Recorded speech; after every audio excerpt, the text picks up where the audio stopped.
Hi there. These comments are for PBF. This is Michael from OTCOnlineTOEFLcourse.com. I'm doing an error correction video of an independent writing practice test that you sent me, I think, earlier today.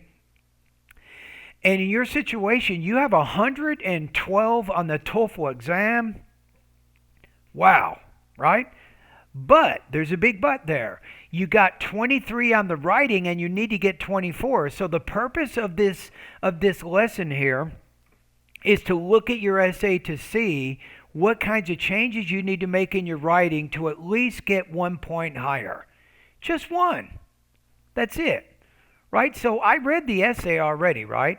So I have a pretty good idea of what you are. You have good development, good organization. Overall, I'm going to put you around 24 points out of 30 on this practice test. So I may revise my score after I make all the corrections. Right? I'm going to go line by line. Okay, in your notes here, you say, please see my independent essay. I'm looking at it. You say, here's the prompt. If you were an employer, which kind of worker would you prefer to hire? An inexperienced worker at a lower salary or an experienced worker at a higher salary? So you said, I tried to work with 3 arguments. However, I made a few corrections here. It took me almost 1 minute to think about my example. Therefore, I decided to follow a 2-argument structure with a more in-depth example for each in order to save a minute for reviewing the essay, which I was unable to do with 3 arguments. So you're trying to write faster.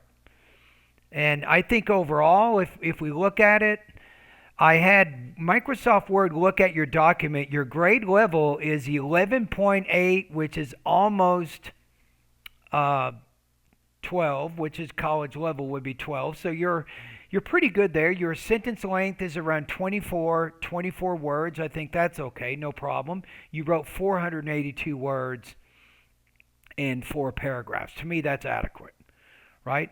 Now watch closely. So here's a paragraph that you wrote. Now I did make a few changes. Notice how I changed a company to its, not their. That's a pronoun agreement issue. So when a company decides to expand its staff, human resources have to consider, instead of an unclear pronoun referent there, I put human resources have to consider what characteristics they prioritize and employ. These features can range from behavioral traits like commitment to practical skills like proficiency in typing. And then I added a transition word. Moreover, an important consideration is the level of experience of a candidate. So now you're kind of moving more into the purpose of the prompt. While some employers give preference to prospective workers with lots of experience for a higher wage, notice how here I just put people just entering instead of people who are just entering. I got rid of the adjective clause, reduced it to a phrase to make the writing more concise. People just entering the job market are more flexible. And this is a pretty big issue here, right? You put a comma to separate those 2 independent clauses. You don't want to do that. That is a comma splice. Go to Google. What is a comma splice in academic writing? You don't want to make that error. So I put the semicolon, or I could have put the period. Hence, these workers are more likely to adapt to the company's standards. Notice how said they, I put these workers instead. So I'm trying to be a little more precise. And I'm showing by using these, it helps to cohesively tie this part of the sentence back to what you've already said. So these workers are more likely to adapt to the company's standards and they are less prone to leave. Right? So that's the first paragraph. So taking a look at your next paragraph, so we have the introduction is done. We made a few changes on that. All right, let's take a look at paragraph 2. So here's what you have. You got 137 words. I expanded and clarified a few things, made some corrections. Here's what I have. So let's compare it. So you can kind of look up here as we go. First, employers have the advantage of being able to shape the working style of inexperienced newcomers. This is what I added. Since the newly hired employees are more likely to adapt to company policies. I put the word adapt in there because this goes back to your thesis. These workers are more likely to adapt. So sometimes you can use repetition and subtle ways to connect information together. In this case, we're trying to more clearly connect that paragraph back to the thesis. For instance, when I joined Booking.com 4 years ago, I had no experience with the travel industry, whereas my colleague Alina, notice how I'm using a comma after Alina and after time, because this is what's called a non-restrictive element. Right, to learn more about punctuation, you can go to Google, type in the keywords restrictive and non-restrictive elements and punctuation in academic writing. Put had worked for more than 10 years in the field, and then I added this idea. Unfortunately, Alina took over 6 months to adapt to the company's system of taking notes whenever contacting a customer. Whenever she had to take notes in her previous experience, she didn't see, because she never had to take notes in her previous experience, she didn't see the value in it, and it took a full semester to convince her. On the other hand, and then I'm changing your sentence style a bit here because I became proficient only after a month. The colon, usually the colon is used for two purposes. A, to introduce items in a series, which you're not doing here, I don't think, and then you could use it to introduce an independent clause which gives a definition of a term previously mentioned, and you're not really doing that. So here's how I change that. I put, on the other hand, becoming proficient in note-taking only after a month, I had an open mind and was happy to learn a new skill that would make me look better in the eyes of my manager. And then I added this concluding sentence here to tie up the loose ends in the paragraph. Therefore, unlike Alina, even though I was inexperienced, I quickly adapted to a new job skill, which made me a more valuable asset to my employer. So you see what I did? I purposely put this word here because I've already used it here, and I even used it in the thesis up here. And you can also use a synonym. You can say, I quickly became accustomed to, but it's a little wordy, to a new job skill, but it would have the same meaning. Okay, so those are the changes I would make in that particular paragraph. So let's get to the next one. Let's take a look at your second body paragraph. So a person, I'm going to get rid of that is. Again, it's an adjective clause that you don't really need. A person given a first chance at a firm without having experience tends to be a loyal employee because they. It's the second problem with your pronoun agreement there, right? So a person because he or she. But what if you said this? If you said people.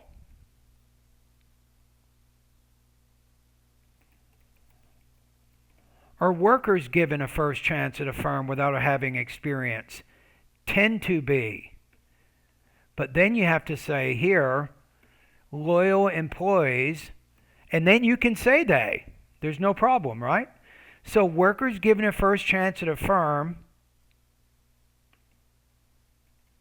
even maybe put this one, workers given a first chance at firms without having experience tend to be loyal employees because they will be grateful for the chance they were given. So now, notice, plural, plural, plural, plural, plural again. An example of this would be my mom. Now, I don't need any of that. Don't waste the reader's time here. You can replace all of that with just this and then say when. My mom. Be careful about using unnecessary expressions. Now, for instance, there's other choices. You can say, for instance, to illustrate. For example, even you can say case in point. For instance, when my mom was 22 years old, she got her first job at a nursing home. Although she just completed her university studies and didn't have any experience. This is good. Look at this. Experience. Experience. This is good. And then you have up here lots of experience. So I like your use, even repeating the idea. Why are you doing that? To show a clear connection of ideas and to show how the body paragraphs, they clearly have a connection to the introduction and the thesis. And the thesis is directly connected back to the writing prompt. So although she just completed her university studies and didn't have any experience,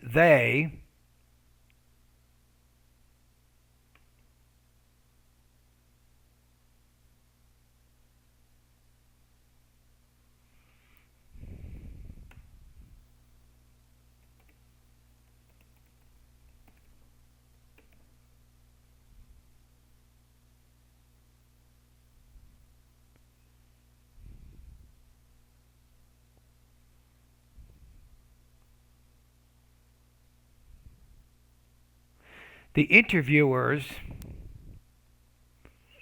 or the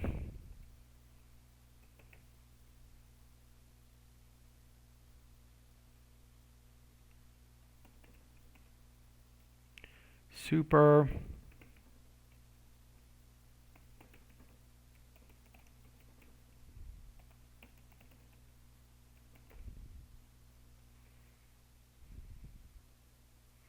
or you could say the panel of supervisors during her job interview saw potential in her and decided to give her a shot.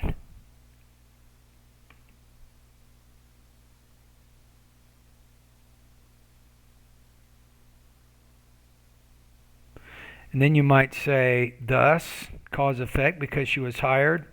Thus, she worked for them.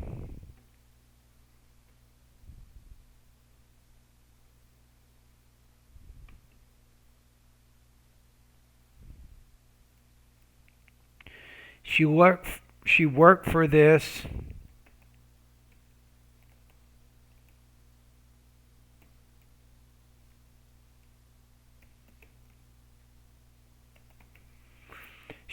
for this convalescent home for the following 20 years, and whenever the environment got stressful, she said she felt happy to put more effort because she was grateful for the opportunity she was given when she was a young professional.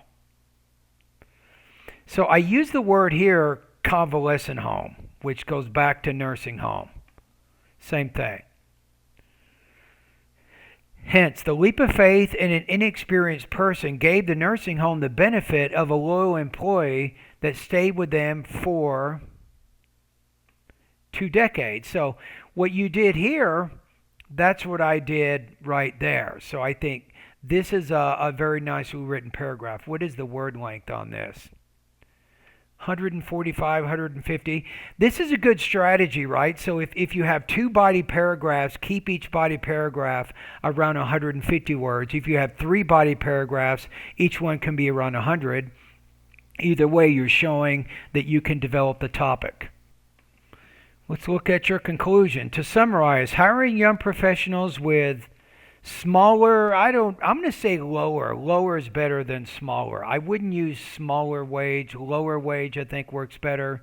Hiring young professionals with lower wages is a wise investment for any employer.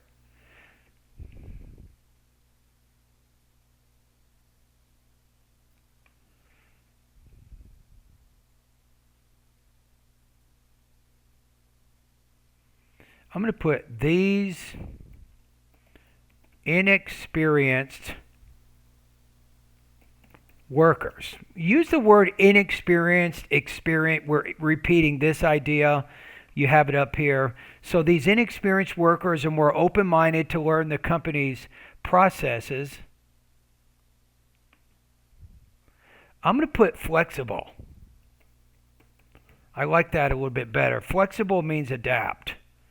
I think this is a little bit better synonym to use to tie it back to that first key point in your thesis.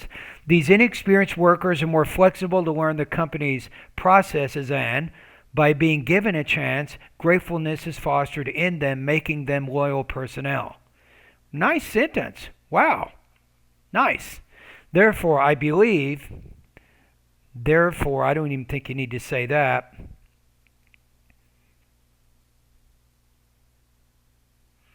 I'm going to just put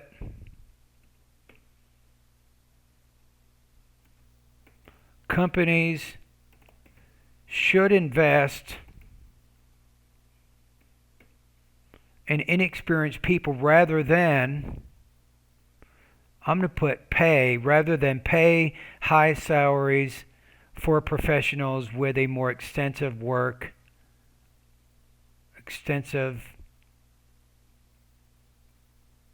working background. I guess you could say that.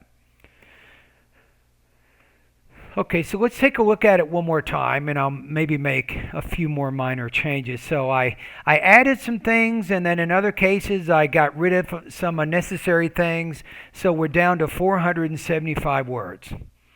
When a company decides to expand its staff, human resources have to consider what characteristics they prioritize in an employee.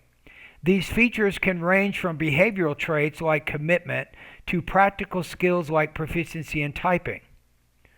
What if we say this? Don't use a phrase if you can use a single word, right?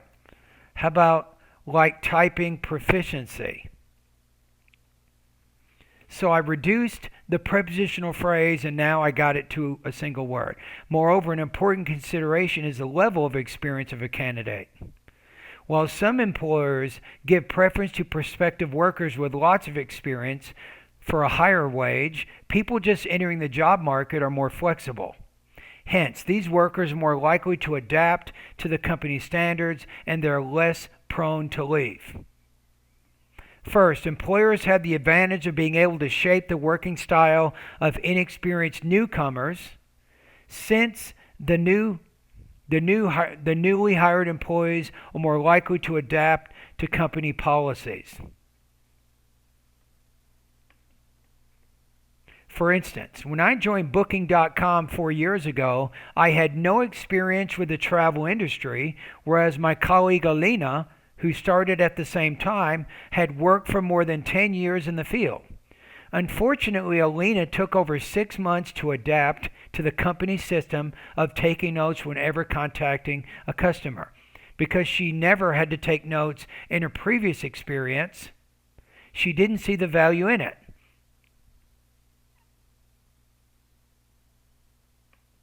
And then say, so this mandatory job skill, we'll change it instead of it, and this mandatory job skill took a full semester to convince her.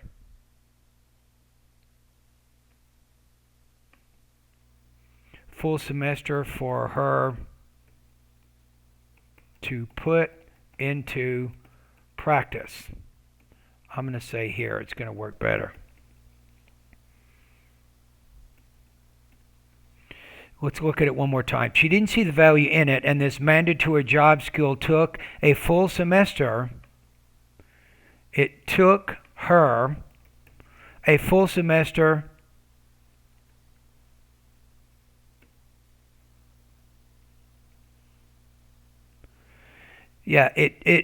this mandatory job skill took her a full semester to put into practice. Good. On the other hand, becoming proficient in note-taking after only a month, I had an open mind and was happy to learn a new skill that would make me look better in the eyes of my manager. Therefore, unlike Alina, even though I was inexperienced, I quickly adapted to the new job skill, which made me a more valuable asset to my employer. Second, workers given a first chance at firms without having experience tend to be loyal employees because they will be grateful for the chance they were given.